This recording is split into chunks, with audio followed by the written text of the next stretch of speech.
Dr. Rendell would be given the opportunity, who I do firmly believe will be our permanent superintendent, he could finish out his principalship.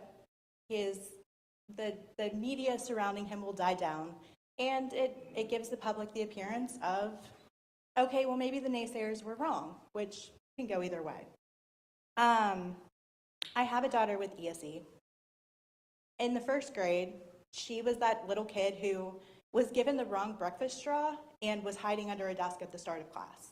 And it was our AP, now current principal of Lockmar, who got on the floor with her and formed a relationship and formed a bond that the other day she looked at her baby box and there was a shirt that this assistant principal bought her so that they could twin and get through school.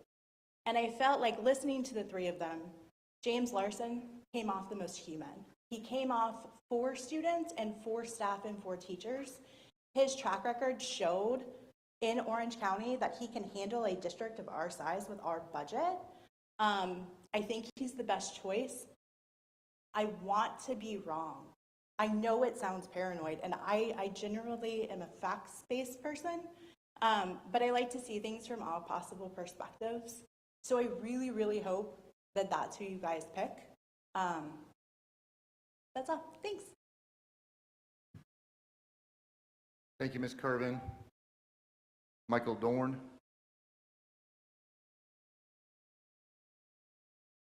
Hi. Thank you for letting me speak here today. My name is Michael Dorn. I'm a professional safety assurance manager. I work on trains and rail signaling and stuff like that, but I'm here talking about a different kind of safety problem today. I didn't expect to come here until just a few minutes ago, but I'm glad to have an opportunity here to talk about this. I found out yesterday that there was a safety problem at Vieira Elementary. And I have 3 kids that go there.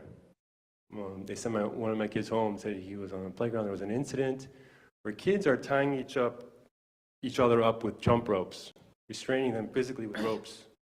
Teachers don't even know this is going on.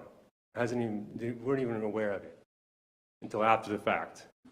I heard about this. No, can't be true. Of course the teachers are watching the kids, right? Of course, the kids make up stories. No, I just came from a few minutes ago from the principal's office and they corroborated, yes, this happened, this has happened. They're probably going to have a written report saying that this happened. There are parts of the playground where kids they're just not able to supervise them. And this is happening, it's been happening. In fact, I've been doing more research about it. I realized that this has actually been going on for months. Apparently, a couple of months ago, there was an incident where a kid got tied up so severely, knotted. The teacher couldn't remove the knot. Teacher Mr. Nagel had to get scissors and cut the kid out of the ropes. After this happened months ago, you mean to tell me that they're still able to play with jump ropes on the playground and not have proper supervision? Blew my mind. And then the principal's trying to, downplay. They're playing a game. I don't know. It doesn't matter. You're playing a game. The responsible parents, the teachers, the administration has a responsibility to watch the kids and supervise them and make sure that the other kids are not tying each other up with jump ropes, for goodness sake. So I'm here today to advocate on behalf of safety, and who I don't know which candidates you have to select from, but if one of them in particular has a better background on safety, then I would advocate for kids' safety. I would advocate for that candidate. And of course, there needs to be some kind of training, some kind of announcement, some kind of. I'm glad I have the opportunity to make this speech today, but there needs to be some better control and some better supervision in general, not just at Vieira Elementary School, but in general. From the top down, needs to be sent a strong message to the staff, to the principals, to the teachers, to the faculty. Watch the kids on the playground, for goodness sakes, and don't let them tie each other up with jump ropes. If you're going to play with ropes at all, then teach them about the safety of ropes. Ropes are very, very dangerous. Of course, everyone here understands that. Thank you, Mr. Dorn. If you get a chance after this meeting, if you're still here, I'll meet with you. Otherwise, it's my district, so I'll go call. Okay, very good. I don't know how long the meeting lasts, but I can hang around. Thank you, Mr. Dorn. Okay. No, it was just that. That concludes the public comments. We thank you for your willingness to address us in this public matter. Today's meeting is to deliberate and select the district's interim superintendent.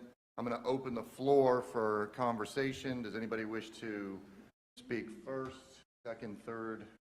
Anybody want to open up the floor and start discussing? Okay, Ms. Campbell. So I just want to start off by saying I was very pleased considering how fast we moved, and to be quite frank, you know, the negative attention that our district has gotten over the last month, that we had some high quality candidates apply. I think we ended up with the 3 best finalists. All have vast amounts of experience at many levels, and the whole process yesterday I think was good.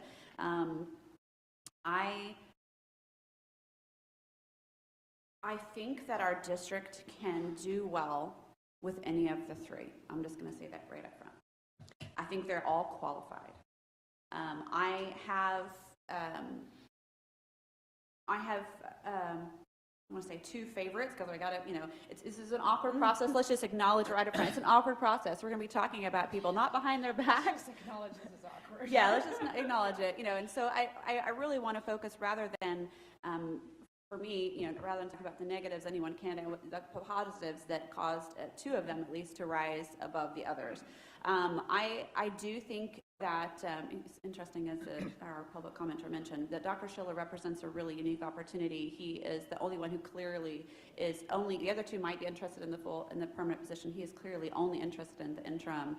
And he has so much experience in doing what we see that we need to do, which is turning us around. And to be honest, again, we have a very young, I don't say young board, but yes, we're very young. A very new board. Most experienced person only has 6 years. I've got 5. Ms. Jenkins has 2. You guys are just starting. He has that experience of working with boards to get them ready to go, right, to move forward. It's almost like we would be getting a twofer, an interim superintendent who clearly has experience in helping a district move forward, but also experience in training boards, kind of in addition, like our own personal FSBA every day, So I think that is a Free really... consulting is what you're saying. Right, free consulting that we're paying for, that kind of energy, and to come from the outside. And I know I emphasized last week, I thought we needed an internal candidate. Honestly, even though Dr. Rendell is the internal candidate, is the internal candidate. Yes, he's from BPS, but he's not completely, because he's experience outside the district. But when I was thinking of internal candidate, I was thinking like a cabinet level position. Clearly, none of them applied. Because they already know the inner workings and it would be smoother. But since that didn't happen, to me, this is a really good opportunity to really get the ship turned right, work with us. I think he has,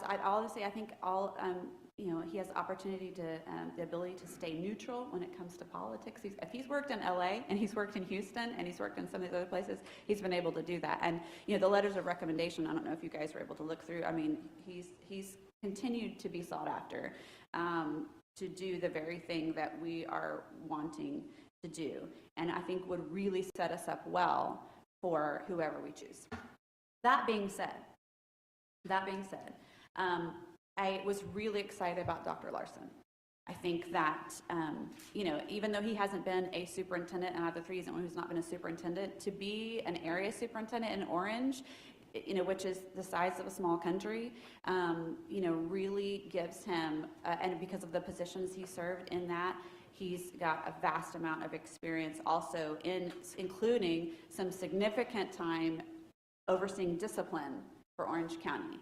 And, we're not unaware, Orange County is in some ways similar as far as, we're all here in Central Florida, but in some ways, even more challenging because they do have even more schools that are high needs, free and reduced lunch rates and all those kinds of things. They have unique challenges of inner city, which we don't necessarily have here in Brevard. And so that kind of experience, and the energy that he brings, the passion that he brings, I don't think any of them were not passionate, but I was really excited about that. the ability to just engage with the staff, engage with the community, that was exciting to me. Not that Dr. Rendell could not do those things. I do, for me, I'm just going to just put this out there because like I said, we have to have this our conversation out in the public. I do like the consistency of staying in one place for a good amount of time, that you can kind of build that practice and get to touch so many things. You know, clearly Dr. Schiller has not been doing that for the last several years, but I think his role is different because he's in retirement time. And so his whole focus has been on helping districts turn around. So I view him a little bit differently in that, not staying in one place at any given time because he was intentional about that. So I'm not, those are my two, and they're very different. And I honestly, through the night, have not been able to really settle on one of those as my number one. But they're kind of tied for number 1 and 2 for me. Ms. Jenkins? No, I'm not ready. Do I'll jump in there. I think that we are very lucky. We did get 3 highly qualified candidates, and they're very unique and different. So I think that was one of the really cool things to see yesterday from my perspective. What I walked away from yesterday is that we are hiring for an interim superintendent. That is what we have been advertising. That is what we are looking for, with the understanding we are going to go to look for a full-time superintendent. I think Mr. Schiller brings I do think he brings a unique opportunity for us because he does have that history of turning districts around. He doesn't want full-time. He's not looking to stay here. He's looking to help us get on the right track. And then I think that the other part that's good is that when we go to advertise for the permanent superintendent, people may not be willing to throw their name in if they know that the other 2 candidates express the fact that they are looking for a permanent superintendent position. So I think that is something that could hinder us on getting all the best candidates that are going to throw their name in the hat, so to speak. Plus, his experience is extensive. I will say for Dr. Rendell, he offers a level of stability, though. So that is one of the perks that he has coming from a BPS culture, that he understands what's going on. He understands how these policies that we have in place are affecting the schools because he's there. So for the comfort level, I think he brings that benefit. And then when you look at Dr. Larson, that's why I said these are all great options. They really are. Dr. Larson, I liked what Ms. Kervin said when she said he was the most human, and I agree. I mean, you could connect with him. He's got a lot of experience too. I just keep going back to the fact that we are hiring for an interim superintendent, and I think that we should make our decision based on who is the best interim superintendent, not who is the best long-term superintendent. So for that reason, for me, it would be Mr. Schiller that would rise to the top. Because of the fact that we're looking for interim. All 3 candidates were excellent. I don't think we would go wrong with any one of them. They would all be able to do the job. But focusing on that interim aspect of it, I think he is the one that provides our district with the best direction on being able to straighten out some stuff and get us set up for the next superintendent that's going to come in. Great. Ms. Jenkins, ready to go? All right, so I echo the same. We were blessed to have 3 quality candidates, and I told each and every one of them that our district would be in a better place tomorrow if any of the 3 at 8 a.m. Would be our interim superintendent. Mr. Larson, for example, most human, I do believe he is going to be a superintendent here real soon. We are hiring for an interim, and that would need some experience. And I know he's an area, but that's why Dr. Schiller and Dr. Rendell, who have that experience, immediately rose to the top there. But honestly, I had the best teacher conversation with Mr. Larson. He'll be somewhere really soon, and he'll do a fine job. We had talked about as a board that if we could find somebody internal, that would be wonderful. And we have someone internal, and that would be Dr. Rendell. Even as an interim, it's you say it's a safe pick or comfortable pick, and it is true. he's taught in the South. He was a principal in the North and the Central, arguably the best non-choice high school in Brevard. I mean, his numbers from Indian River County, as far as results, it's there. But as an interim, I don't believe our district is in such situation that Dr. Schiller's expertise would even be needed. He's an expert at rebuilding districts, and I don't think that's where we're at. I mean, if you've ever been overqualified for a position, it's obviously him. It's amazing the amount of experience we would have there. I mean, he did mention that our county had tanked. I don't believe we're at that point. I don't think we're waving a white flag saying that we would need to be built up from the ground, which he has experience in doing that. This would be an easy transition to move to someone that already knows the stakeholders involved, the local, and if we did not select someone such as Dr. Rendell for the permanent, it would be an easy transition for him to go back to where he was, and he's lending his years of experience and service to our district, and he didn't have to do that. This isn't someone that's going to go out and try to be a superintendent at another county. He is going to retire in Brevard County, and that I believe it just sends a message that I don't want to be a part of, is that when we are faced with an open position, be it a assistant principal and principalship, that we constantly look outside the district. And that's what's been happening, in my opinion, in some of our administrative jobs, that we've been questioning our bench. Where's our young leaders of our new assistant principals and deans and principals? And it has come off with an appearance around the district, guys. I'm the one that's fresh out of the schools, that too many of our new positions have been outside the county, outside the state, and not that we're looking for a babysitter for a few months, but geez, if we can't look inside our own county and pick someone that obviously is the most qualified person that we have in Brevard at this point, with the superintendent and deputy superintendent and his experience on budget and HR position, obviously our talented Dr. Theddy Levin, Dr. Rendell seemed to be, in my eyes, the obvious choice. If this place was burned to the ground, I would be calling Dr.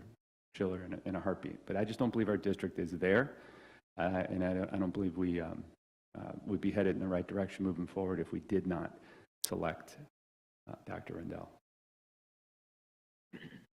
Ms. Jenkins? All right. Bear with me, because I'm assuming this is like the only time we're talking, and I'm being go back. Okay. Well, I'm going to be honest. I'm like all over the place. So bear with me. Giving you a heads up here. If I'm being perfectly blunt off the get-go, this train has been moving at a high pace, has been coming off the rails. The wind is pushing it back on the rails as much as possible. It's hard for me to feel genuinely confident about any decision today, if I'm being perfectly honest. I'm going to say that. I've thought a lot about this.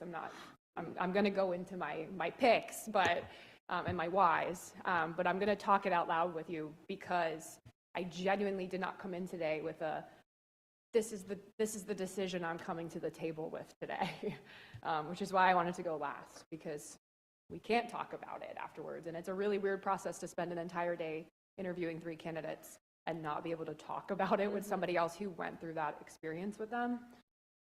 Also, we never got to discuss what happened in our one-on-ones, which probably were all unique experiences for each and every one of us. So I apologize for the rambling, but bear with me here. All right, where do I begin? So I thought about yesterday's group interview, and I felt like, well, first and foremost, thank you to the 3 candidates for being here yesterday. Yes, Katie, this is incredibly awkward. All are kind human beings, and I appreciate them. And I hate that this is like a public forum.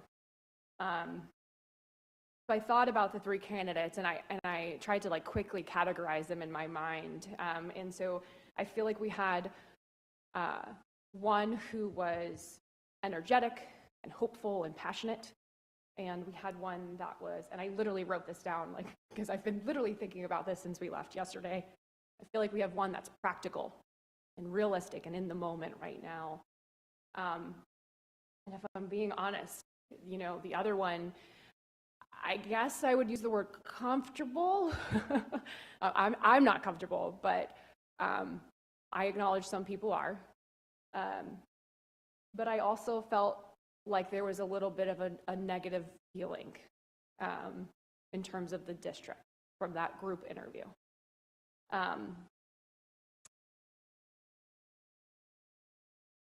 I also was hopeful, like Ms. Campbell, for an internal candidate for this position, but I was also thinking someone who is at a cabinet position, somebody who will quickly jump into the ranks, understand the day-to-day of that operation side, their colleagues, stabilize the cabinet that's hanging on by a thread at this point with 2 vacancies in the near future.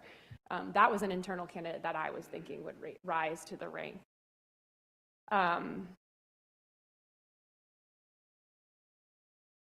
Even if I thought it was the best candidate, I can't rationalize removing someone as a leadership position in our district, creating a new problem within our district at this time of the year.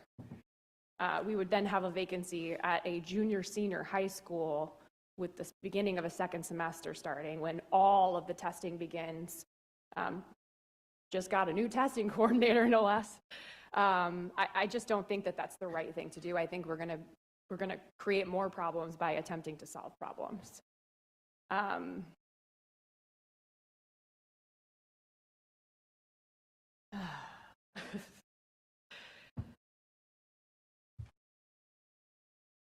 The thing that's hard for me is the comfort that people are feeling. I have to be honest about why I don't feel that way. And I was very open and honest in my one-on-ones with every single candidate.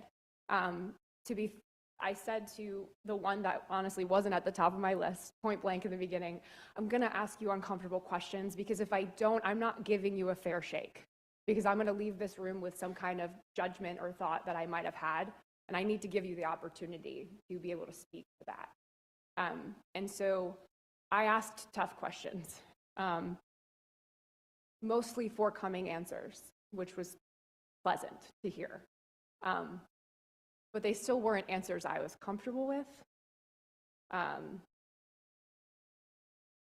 You know, one of the questions I asked all the candidates was about, in any role that you were in the past, you know, what was something you were shown that maybe you could develop or have some personal growth in? And that answer just didn't sit well with me, because when you make such a hard decision to leave a district from such an important role, I find it hard to believe that you can't remember the negatives, or be prepared to answer why that's no longer a thing. That was hard for me. That was hard for me to see, like, the growth there. And again, I asked again in the one-on-one, because I wanted to give that opportunity, because I understand this is an awkward setting to sit in this room.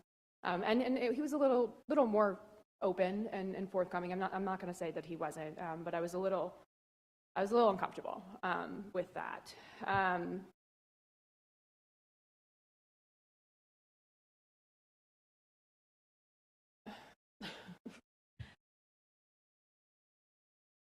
Mr. Larson was my top pick on paper before they even came in. I acknowledge that.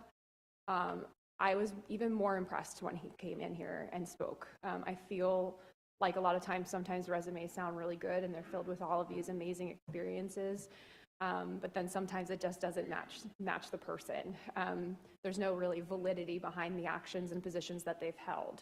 I feel like he was that. I believed that he served those roles because he wanted to serve those roles. He was human. I like that somebody said that.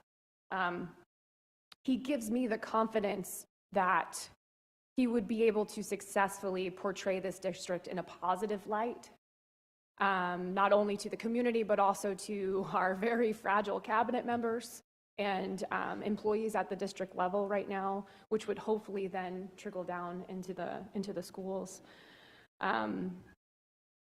I like that he has a diverse experience when it comes to population. I like that he's kind of touched a little bit of everything. I think he was the one, and if he wasn't, I apologize. I think he was the one that he said, I had a very linear trajectory in my career, but I also had a lateral one. And I respect that because like Ms. Campbell said, it shows that consistency. If you're able to stay with a district that long, but also kind of navigate through it to stay fresh and new and challenge yourself with new experiences, that's something I can absolutely appreciate. But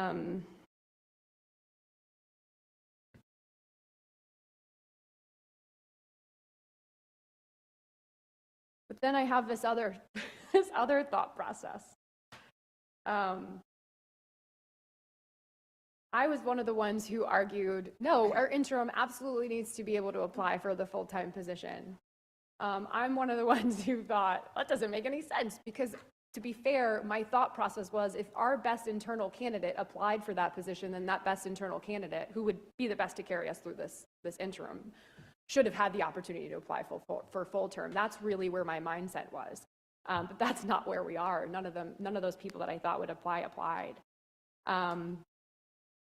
Mr. Schiller made a really good case as to why it might be important to have someone in this position who isn't seeking the full term. Not only here in this room, but I do want to share with you guys some of the things he said to me in my one-on-one that really put me in the place I am right now, why I'm just confused.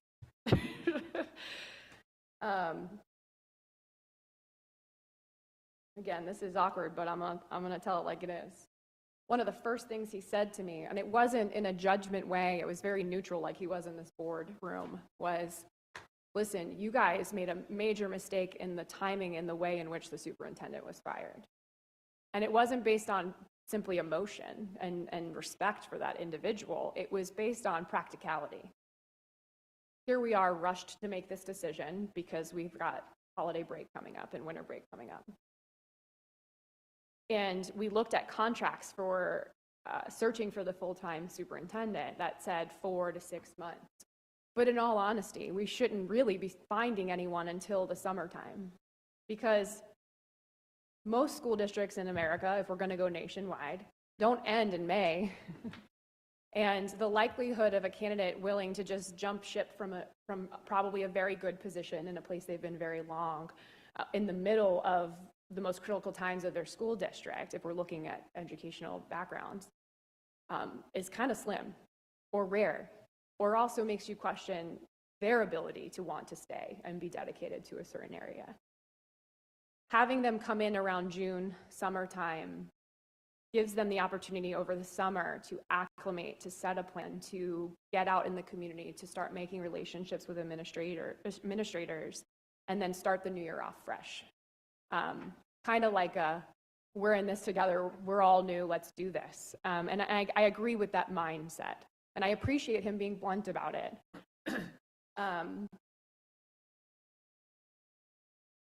The next thing that motivated me in my one-on-one was he said, listen, my number one priority would be your cabinet.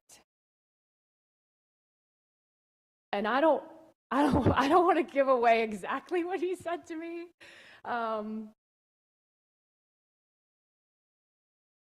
He said the first thing I would do is sit down with each and every single one of those cabinet members, get to know them, get to know their why of why they're here, and ensure that they feel secure right now while I'm here as just the interim. My goal would be to make sure they're hanging on at least for that 6 months with me and let them know they've got a team player in order to ensure we have stabilization in this district. We can't lose any more people in those top positions. We just can't. We just can't. And I love that he acknowledged that himself. I love that he literally admitted that's going to be my number one priority. And then he said to me, and I don't know if he said it to you guys. He kind of made it sound like he did, but I don't know, because as you saw, he was very conversational, so it was kind of just like a natural back and forth. But he said to me, you have to think about the fact that you have to go to the public now. You know, the public saw what happened. The public had a response to what happened. Your community, your leaders, your nonprofit organizations, your businesses, they were watching you. So they're watching you right now in this decision. And this is one of the most critical decisions we're going to be making as this new board together, because this could right the ship or stabilize the ship. And he said, how are you going to feel comfortable justifying your decision? And what I took from that was, we got rid of a man that obviously I felt like had no business being fired. His evaluations were exceptional. The community relations were exceptional. The businesses, the nonprofits, the schools, the administrators, even our teachers were shook by that decision. And how do I then say, how do I advocate for someone who may not live up to that? Someone who may have already had that opportunity somewhere else that I can point to results of, or somebody that I just genuinely don't know because they weren't in that role at all before. I don't have the evaluations or results to even point to. And when he said that to me, I thought, you're right. You're completely right. This moment right now the primary focus is to stabilize this district, to carry us to the end of this school year. There have been some grave missteps and bad decisions to get us where we are right now. And my personal concern and priority is our cabinet. That is my personal concern. And I said that the day that we talked about getting rid of Dr. Mullins. And my predictions came true. And I'm really scared because I've got other ones. I'm really scared that that's going to continue to happen. And I don't know how we move forward as a district if we have all these vacancies in all these really significant places. I'm with Ms. Campbell in the fact of, you know, this guy has a wealth of experience. He's upfront about not wanting the long-term position. So really, he's going to come in here to guide us, to hold hands of certain staff members and to hold our hands, honestly. I mean, in my one-on-one, I mean, he was super blunt. I mean, he's going to tell it like it is. He's going to do what we tell him to do because we're his boss. But he's going to advise us why that may not be the best idea, or situations in which he's seen this play out before, and why maybe we should think twice. And I think that's important.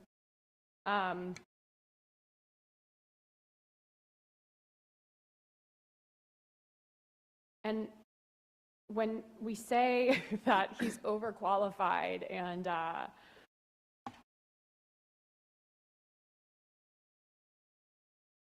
we don't need to rebuild, I actually disagree so deeply on that one. And I also make the argument that one of the candidates kind of painted that picture for us as well, that we aren't where we used to be. And so I feel like those are two conflicting arguments. I do think we need to rebuild in many areas. And it's not because of the performance of our staff members. They're incredible. Or the performance of our students. But man, there are fractures in this community and in this organization that absolutely need to be healed and or rebuilt. And so I apologize for ranting. I warned you, because I really am trying to figure this out myself, because I feel positively about two people. I am fearful to get rid of this bright human who's worked in ESE and diverse populations, but also managing a $1 billion budget of ESSER funds. I mean, the likelihood of us getting candidates who even can comprehend that kind of a budget is kind of slim as well. And so I'm nervous to let them go, but I understand they can reapply for the full-time position as well. So I asked to go last because I really wanted to have that. I wanted to hear everyone else's perspectives. If I'm being honest now, after thinking out loud with all of you and verbal diarrheaing right now, I think my gut is slightly ticking towards Mr. Schiller a little bit more. I think that that's the right choice for our district at this point, to focus in a small step, tiny time frame, not worry about the long-term picture right now, worry about getting through this tumultuous time, and then figuring that out when things die down a little bit. And then, honestly, everyone can reapply for the position as well. Because, I mean, I heard that public comment as well. I mean, I don't necessarily disagree with that, what was said. So, okay, I'm sorry, I'm done. Jenkins, I think you made some great points. Thank you so much for taking the time. It didn't sound really that bad. I think it was okay. I think you did a good job. I come from a different perspective than many of you guys do. This is my fifth superintendent in this school district that I've been a part of. Dr. DePatri started it off in 2005 when I was a teacher, and we moved through, and this would be the fifth change. I was a 9-year teacher. I sat on the half-cent sales tax review committee, and as a board member, I've been here for 6 years. So inwards of 17 years, I've been a part of or moved around this district between, my thing is that I've seen a lot of things from when I was a coach and we had a booster club. I coached for many years, and we'd see the transition of many of the booster clubs and stuff like that. And you want to talk about some fighting going on, right? I've seen principals come in and have new principals into areas. I've seen a lot of transition take place. And one of the things people look immediately towards is towards their qualifications, which is where we all want to go. Very good qualifications. What is it that makes them the next best leader? And one of the things that we fall on that we don't do very well, and it's not anybody's fault, but it's the transition and how they will collaborate with staff and tie in with staff, and how does their two styles work, and how do all those other pieces do?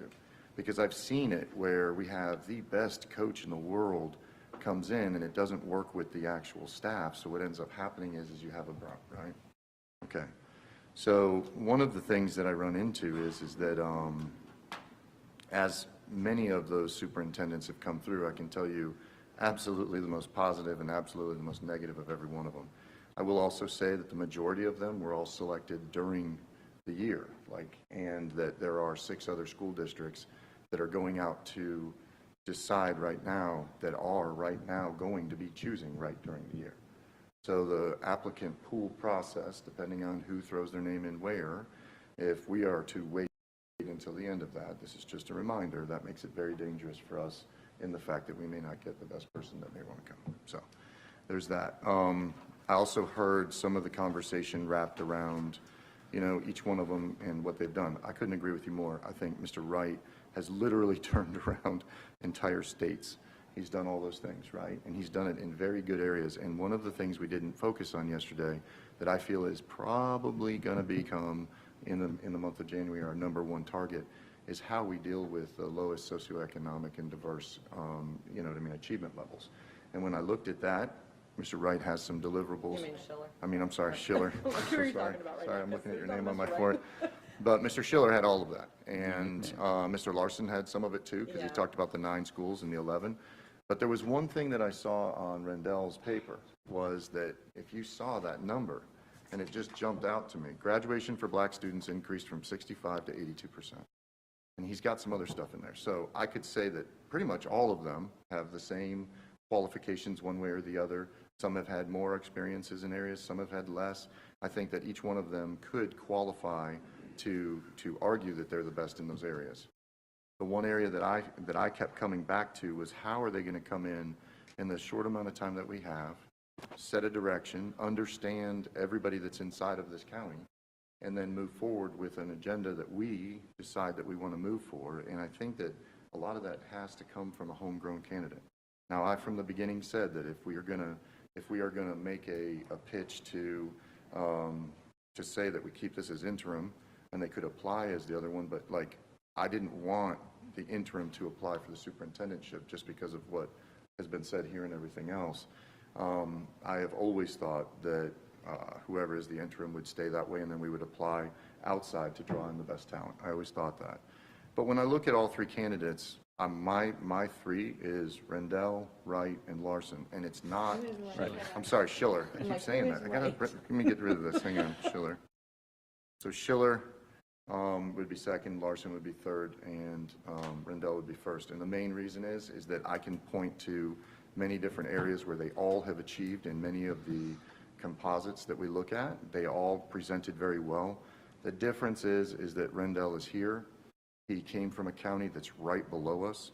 He understands the dynamic where you may have this theory, this process in this, but actually making it come to fruition becomes very difficult because of the culture that surrounds it.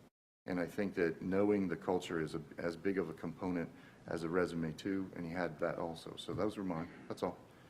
Anybody else want to go? We're going to move around a little bit. Yeah, Ms. Campbell.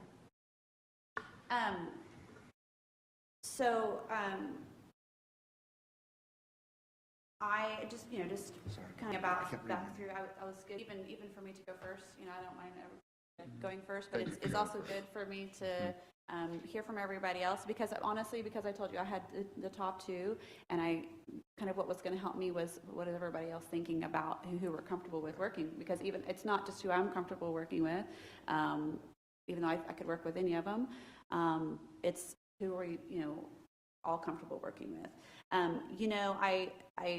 Megan kind of reiterated, Ms. Wright reiterated something that, that this interim we really need, and they all talked about healing. They all talked about fractures. I think every single one of them used those words in some way. Honestly, Mr. Trent, I'm going to challenge something you said, because you said the perception out there is we're always looking outside. I have much more often, I don't know that I've ever heard that actually. What I have very frequently heard is that we are always looking internal and not thinking outside the box. And right now, and I would also challenge and not just a direct challenge to you, but about the overqualified. You know what? Brevard is the 10th largest district in this state. And you know what? We deserve someone who's overqualified. I'm not, can't buy into that one, because honestly, we even had, and Ms. Jenkins actually mentioned it, we even had a candidate sit there and talk about our missteps.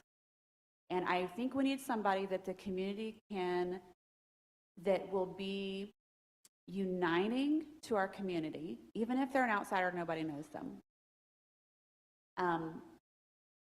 There is a downside of someone, being, I think we've already seen some disunity. I think that we can have one of these, honestly, I'm just gonna, because I had those two, and I'm clearly, everybody's got great respect for Dr. Larson, but it looks like he's not rising to the top enough.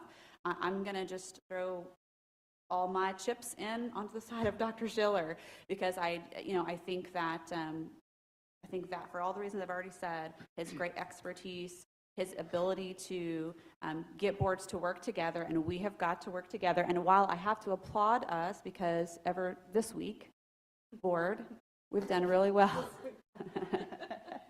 We're all laughing because we know it's true. I don't think it was the whole week even. I think you're being kind. Well, I think we've done well this week. I think but we're so far from rowing in the same stream. We've got a lot of controversial issues coming up in the near future. We just talked about, even though we may not be, not Baltimore. We're not a hot mess like Baltimore. But we did just have a meeting with our community last Thursday that now the whole nation has turned their attention to us that says, oh yeah, we are a hot mess. I think that was a mischaracterization of our district, a great mischaracterization. I think we did our district a disservice in that. But we clearly have problems. And I don't think the interim is going to be able to come and solve all of our problems, but I think an interim like Dr. Schiller will help us to focus on what do we need to do first. And he didn't come, and he made it very clear together and in our one-on-ones that that's not going to be, he has a plan that he does with other districts, and he's going to come and do that plan and tell us you're going to do this, this, and this. But he's got the plan to come and work with the board and help us figure out what our priorities are. He's got expertise in that. And also I have to say, I was greatly impressed with the amount of research that he had already done before he ever walked in the door. He had seen our budgets, which are not small, our strategic plan, which is not small, and I don't even know if the two new members have taken a look at it. And honestly, I was disappointed actually that our first candidate had some questions about the strategic plan and some questions about the CAFR, and I'm like, yes, we have a CAFR. Of course we have a CAFR. I mean, why? And I understand why they wouldn't, because if you're in the district, you got your head down, you're doing a great job at your own school. But if even Dr. Larson mentioned he'd already done some research too in about a 24-hour period, gone and looked at everything that we had online. So the amount of research to be familiar, to jump in there, that's the way that Dr. Schiller operates. he's going to know. He already said he wants to jump in. I mean, if we make this decision today, even though we're not going to vote on a contract and pick him, even though we wouldn't vote on a contract for any of them until next Tuesday, I guarantee you he's going to be on the phone with people this afternoon, getting a running start. So, I think he would be a stabilizing influence. And when you talk about, Mr. Sushing talked about who collaborates best, I heard that again and again and again, the collaboration, and he knows how to do it. He knows how to do it. He knows how to unify people. So after having heard everybody, I just, because I did have that tie, I truly hope, and I hope that if they're listening, Dr. Larson hears me say this, I hope that he will apply. But I agree, Mr. Trent, he is going to be a superintendent somewhere, probably in the state of Florida, in the next 8 to 9 months. I have no doubt. He's an exciting candidate, and even if he's not here with us, I hope that he would apply, because I think he's very highly qualified and would do a good job for Brevard. But maybe this is just a stepping stone for him to in the process, and I wished him, wherever he ends up, the best. But I do think that Dr. Schiller would be really.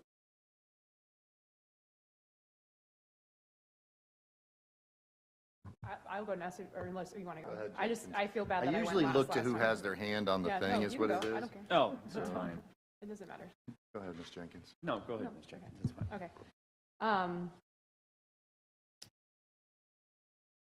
Katie, I appreciate you bringing up the strategic plan and the CAFR thing, because again, this is awkward. Like, I don't want to sit here and talk about the negative of an experience so much, but honestly, that was one of the things that was most uncomfortable with me is, we say things like we want a homegrown candidate, but I argue we had one. We had a man with 29 years experience in Brevard Public Schools, and we let him go. And that candidate isn't necessarily a homegrown candidate because his resume shows him moving around, and there's nothing wrong with that. But that argument isn't really justifiable.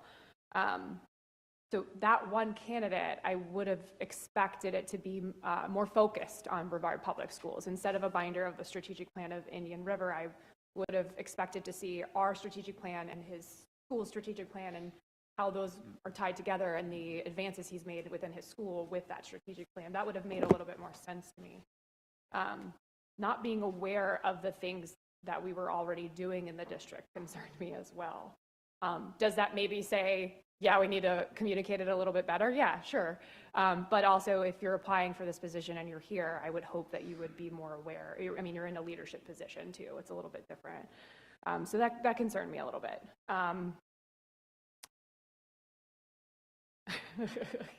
You made me laugh about Mr. Schiller not getting a contract signed until Tuesday, but yeah, I agree. I think 5 minutes after a decision is made, he'll be on the phone, probably calling Dr. Deddy. I agree, we deserve someone overqualified. We deserve somebody who is very strategic and focused. We're the 10th largest school district in the state of Florida, but we're also 49th in the nation.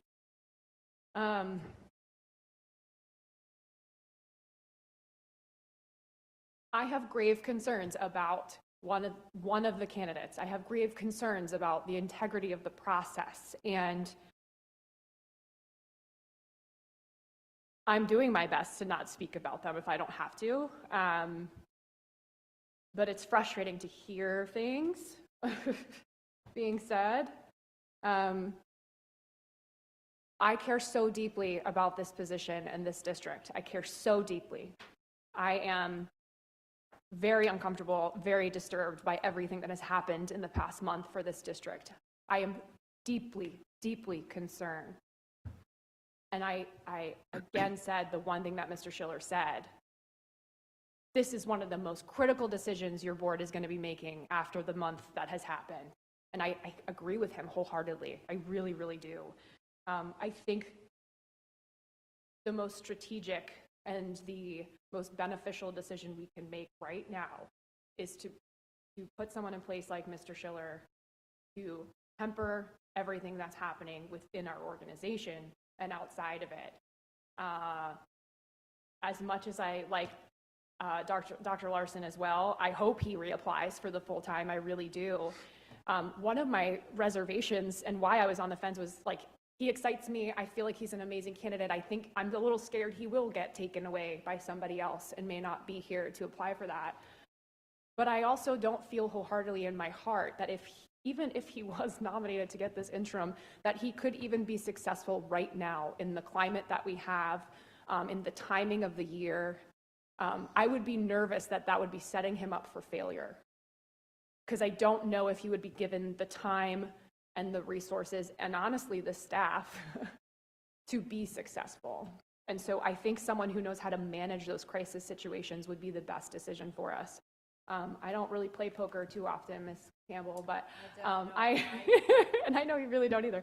I think after having this discussion, I think I feel comfortable putting all my chips in Mr. Schiller's basket as well.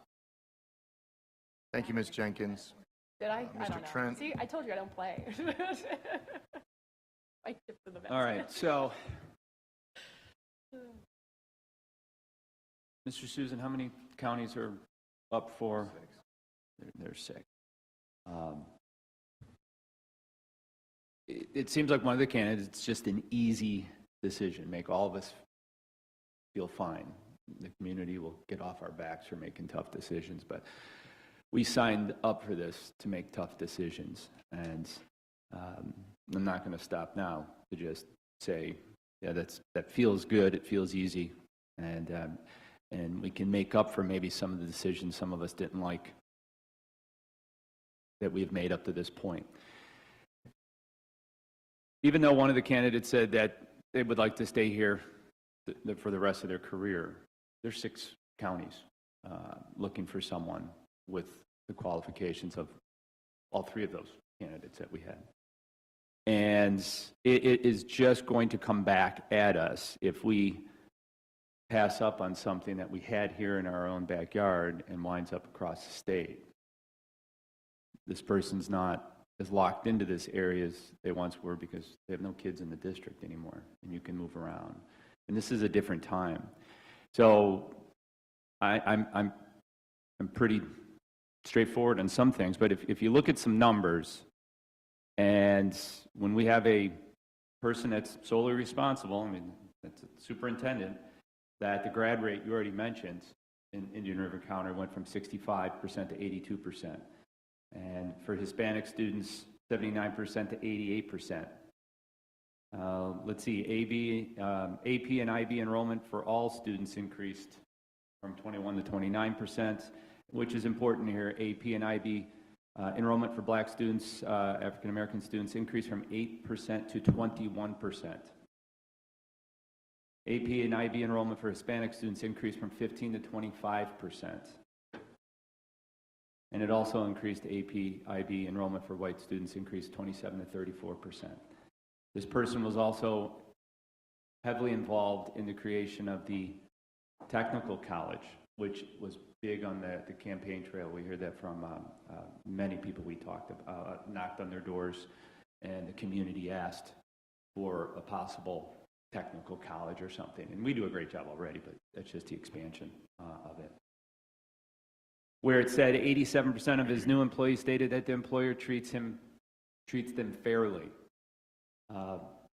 Another district's going to come knocking at this person's door, and he should, yeah, all 3 of them. And again, I'm not talking about Mr. Larson in this case, because he's, for an interim, he hasn't been that head person yet, and he's going to be gobbled up. I'm telling you. Out of the 3 conversations, he had the teacher conversation with me, which was wonderful, and Dr. Schiller had the life experience conversation, and then they had a conversation of who can lead this district tomorrow. This district, not a district. When I mentioned the overqualified, not overqualified for the position that we currently are, but he's overqualified, I think, for a bigger position than this. Not that this is not, I mean, if 5 of us walked out tomorrow because, our district was on fire, that's who I would be calling. So I'm not trying to diminish Brevard County in any way. But I'm just afraid we're going to look back and say we had something here. When Dr. Larson, or Mr. Larson's gone, Dr. Rendell's gone, and we're 6 months down the road, or 8, whatever it is. I think it can be shorter than that. You know, I don't want to say professional salesman, but Dr. Schiller, he can talk about his experience very well. And, you know, I'm just hoping that isn't just our decision-making there. The more our conversation progressed on our one-on-ones, I don't want to get too much into those, as good a job as he was talking about what he would do here, and in our timing of getting a superintendent and what we needed to do with the community, he actually was solidifying my decision on the person that I thought would be right for that job. We're talking about a person who is familiar with the stakeholders, the community, that already has that relationship. And if we're trying to repair anything, you know, bringing someone from the outside has that negative appearance too, is you are so mixed up here in this county, and you got to bring somebody from the outside. And I don't believe we're at that point. I just don't. I think we still are one of the best performing school districts in the state, and I want to keep it that way. My fear is we get somebody such Dr. Schiller, who comes in here, and I don't want to say waste time, but we have work to do. And we're not building from the ground up. I don't believe if Mr. Jenkins, if you think our cabinet is so strong, and we have lots of good people in there. There's just not that. We're not in dire straits we need to move forward. I know it's an interim position, but we have somebody in our backyard that could seamlessly come in here, connect the community back with our board and our staff. And I hope we don't look back at this and say we had someone here and we didn't take advantage of his qualifications and his willingness to step up and help our district when a time he didn't need to do. That's all. Am I able to jump in there? Okay. I think that we are in a unique position because we have three candidates that were right. They are all exceptionally great. Here's what I would say. I think that an outside perspective is sometimes a really healthy thing because sometimes we just get so tunnel visioned in where we are at that it would be nice to have a fresh set of eyes that comes in that hasn't been here who says, hey, this is what I see. This is how we could improve some things. This is what's worked in other districts that are, have gone through comparable things as what you're going through right now. Dr. Schiller brought with him a ton of research. He did a ton of upfront work. And for me, I appreciate that because he came in knowing our district. He wasn't blind to it. And I know that, obviously Dr. Rendell has that experience too. So he knows what's going on as well. For me, again, I like all three of them. I think they are all exceptional men. I think that all three of them will be successful wherever they're at. That's a good thing, right? Like even though whatever decision we make, we know that those three men will succeed somewhere, whether it's here, we're deciding that now, or somewhere else. For me, I just keep going back to the fact that we are hiring for an interim. And if we hire an interim that could potentially transition to a permanent, I think, Mr. Susan, you were the one that mentioned this. I think that you were concerned with us opening that up. And I think I even advocated at that point saying, hey, if they're doing an exceptional job, why would we not at least make that option available to them? But when Dr. Schiller talks to you and explains these things, and I think Mr. Gibbs, you've explained it as well, it will limit further applicants from applying because they're not going to put their name out there knowing, hey, they may have someone that's going to stay permanently. And I understand that. So I just think that Dr. Schiller has what it's going to take to get us on the right track right now. And he has a fresh perspective and a ton of experience. I will say, the only negative I would say, and I think, Jean, you kind of hit on it a little bit, is his ability to answer a question before it was asked. I think we all saw that yesterday. We were going, wait a minute, what are we going to ask him next? He's already answered it. And that's the only negative. But again, having done what he's done, he knows the questions that are going to be asked, which is why he's able to offer those answers before the question is even asked. And sometimes he was kind of telling us the answers to questions we should be asking and maybe didn't. You know what I mean? So it is true. So I just go back to, I think he has what it takes for this interim position to really get us back on track and get us moving in the right direction. So for that reason, that's really why I'm standing behind that decision. I think he did that because he's been the one who's hired the people so many times. He did. And Right. so I I mean, I can continue to make arguments on Right. both sides and everything else, but I think what I'm hearing you guys say is there's a majority that would like to go on with Mr. Schiller, right? Is that pretty consistent? Yeah, because again, like, we can only have these conversations in this forum. I know. And there's no point of hashing this conversation back out in the future. So I would like the opportunity just to say some things about some things that were said, because I think it's important, because I think it's necessary for moving forward. So saying that we don't believe that we're at that certain point, that honestly, that is one of my biggest concerns, is that we have board members who don't even acknowledge where we actually are. Because I haven't met a person who tells me that we don't feel like we're there. We don't feel like we're fragmented. We don't feel like our cabinet's hanging on by a string, or some of the people at the district. I mean, guys, I'm gonna be honest with you. I'm walking through the halls and people are whispering like, thank you for having me.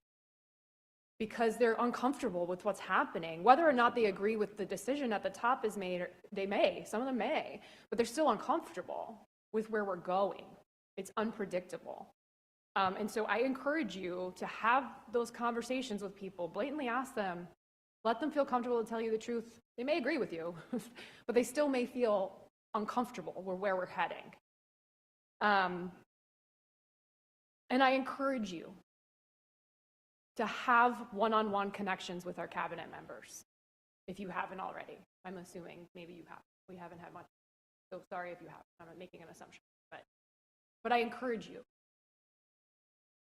because it's really critical to understand the pulse of what's going on at the top of our district, because they're the glue that's holding us together. I mean, yeah, the superintendent leads them, but they're the people who are really making those day-to-day major decisions and presenting it to the superintendent.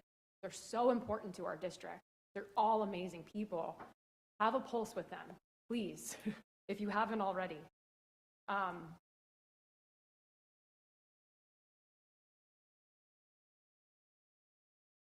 And I appreciate the tunnel vision comment. I appreciate that, because I think that's exactly what Mr. Schuler will provide us, is the opportunity to just like take a step back for a minute, and to calm down and get the train back on the track. So thank you. I don't want to hash this stuff out later on for no reason, so. Mr. Susan, if I Thank you, could Ms. have Jenkins. 1 second. Yeah, Mr. Trent.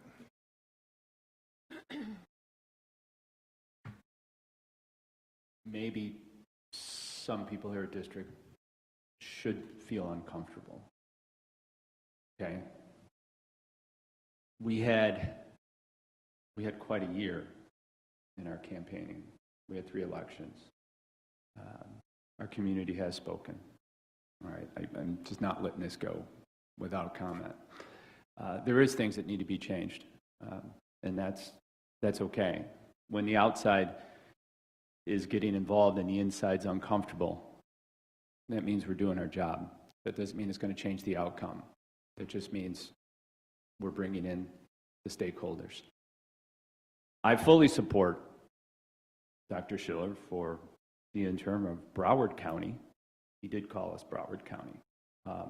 That's a concern moving forward. Might have been an accident, but it just goes back to we're missing an opportunity to get somebody that understands Brevard County, has taught, has been a principal, has had the outside perspective that we were also looking for. I don't think a linear progression of a career is always the best. Mr. Larson pointed that out. So, yes, we've had one-on-ones. We have some wonderful individual people. But here again, we've wanted change, shake-up. You've seen that it's needed. We've been asked by our teachers, our staff, our IAs, our parents, please do something.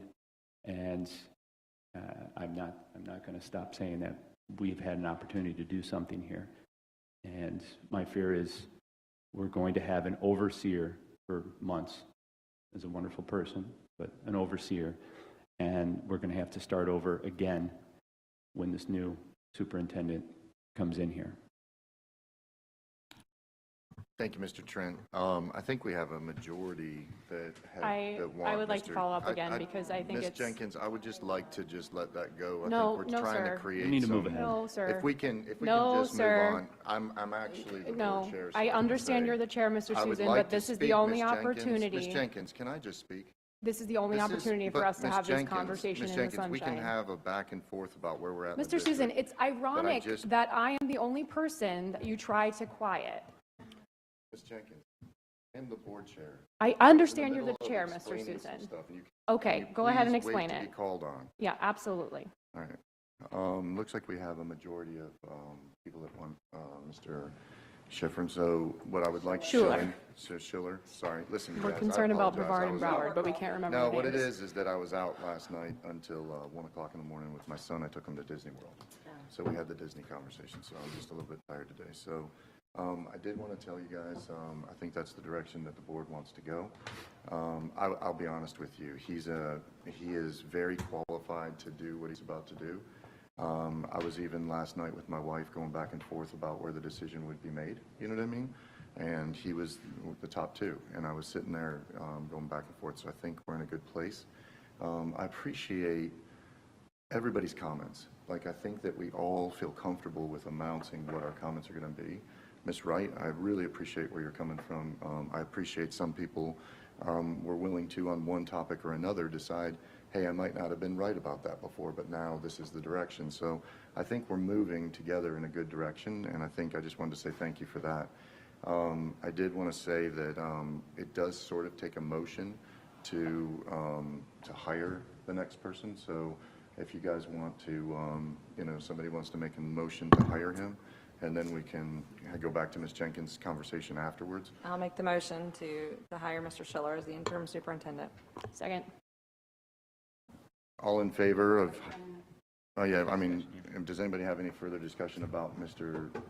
Schiller? Yeah, I'd like to. Okay, Mr. Trent?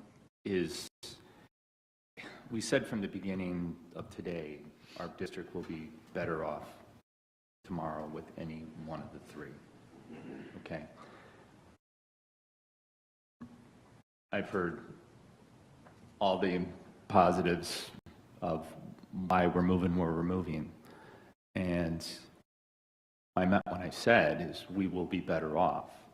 Okay, it doesn't matter if I felt personally that I think our district would be better off.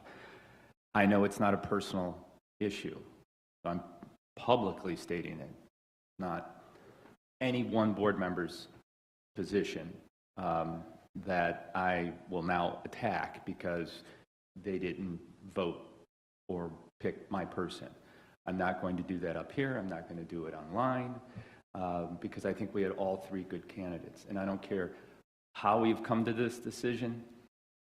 It's going to stay here.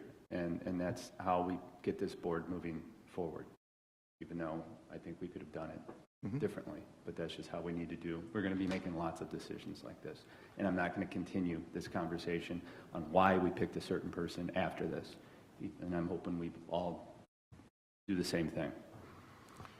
Yeah, and that's the appropriate way to go about doing it, Mr. Trent, is that once we make a decision, we can do that. Ms. Campbell? Yeah.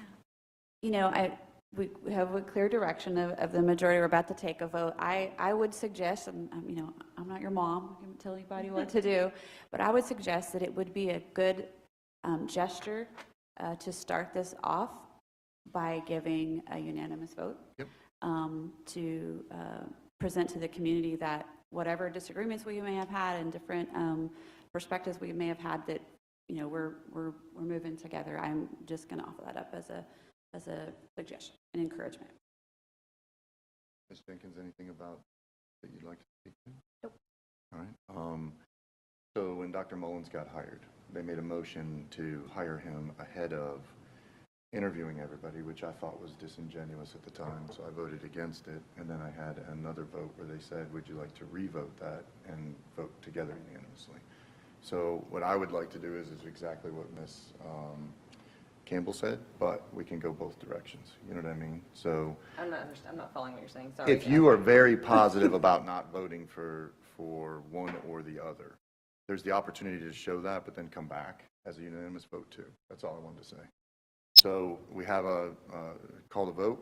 All those in favor of Mr. Schiller signify by saying aye. Aye. Aye. All those opposed? Nay. For Trent? Okay. You looked at me as a nay, and I said, no, I'm not voting nay. I said aye. Oh, I'm sorry. I'm so sorry. So Mr. Trent said so. We have a 5-0 vote for Mr. Schiller. I oppose that within about 30 seconds, all of our phones will start ringing. And good luck, Dr. Fetty. One-on-ones over Christmas break. I had called all the candidates ahead of time, and I think I'm going to forward your phone number to Mr. Schiller right now so that he can get started, because that's what he wanted to do. Can I say something to that? And I want to let you know that.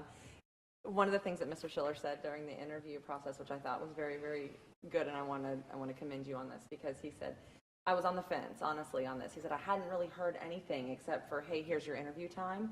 I think Mr. Gibbs had made, minimal contact, communication.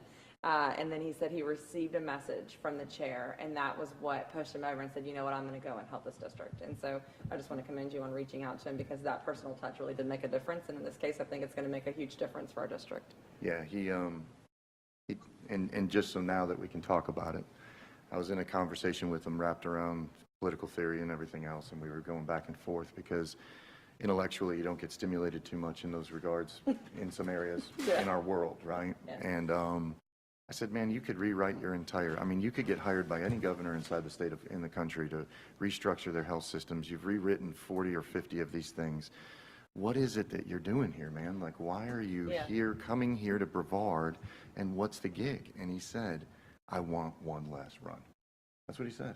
He says, I want to be able to do this one last time, and I want to show that and I think that's when you see that inside that person, that's what was running. So I'm happy that everybody had the conversations. Ms. Campbell? Point of discussion that I would like to bring up. I had one too, so Okay. go ahead. Are we done with him? Or? Yeah. Oh, okay. Well, I All right. do have something on him. Oh, what do you need? Are you going to be my contact to negotiate his contract Yeah, I'll details? negotiate it. That's appropriate. So I wanted to bring a recommendation. I think we wouldn't be able to vote on it today, but in the past, when we have had a staff member step up to fill in an empty role, especially if they were continuing to serve in their current role, we have recognized that with a bonus or a stipend of some sort. So I would recommend that we recognize Dr. Thetty for her time. And she is the deputy superintendent, but usually what that entails is, if the superintendent was out, she filled in for a meeting. But in this case, there is not a single thing that she's let drop with HR, and in addition, she's had to do this. So I would recommend that we recognize and honor that time of filling in as basically acting superintendent with monetary bonus of some kind. So Is that where you were going? So I had something else I wanted to talk to you guys about, but I did want to say, have you talked to Dr. Thetty about that? Because I have a feeling that she will be like, no, I don't want that.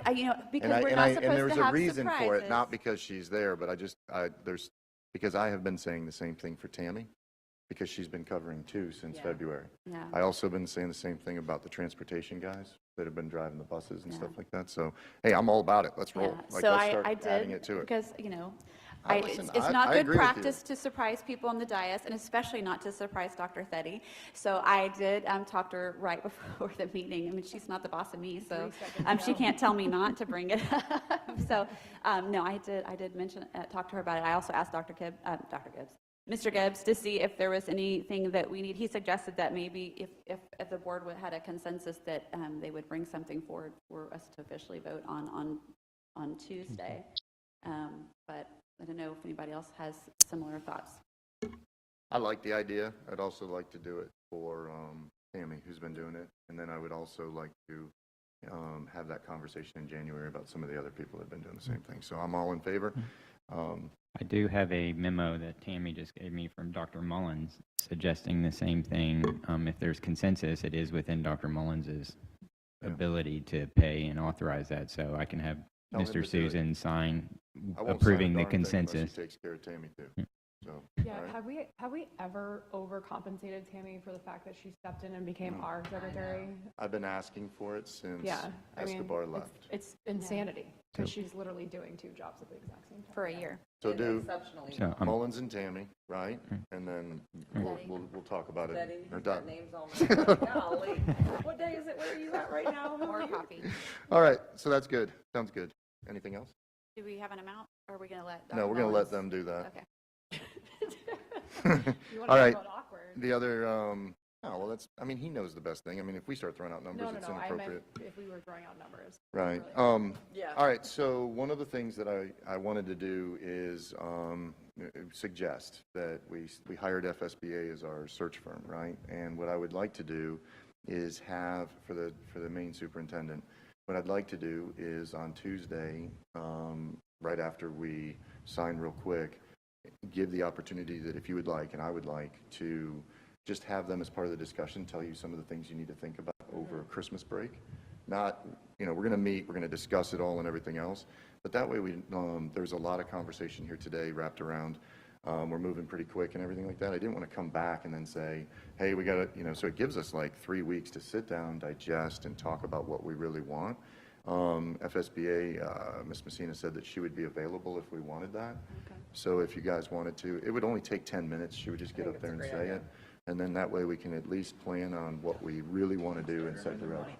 What's that? I said, let's let them start earning their money. Yeah. So we don't have it published yet, so the agenda for Tuesday will It be. can just be a board discussion. is all it Approving is. the contract for Dr. Schiller and having a discussion with FSBA. Yeah, and it Did can we just have be on the anything board else on there discussion. that we had to, as far as the process? Tammy and Betty.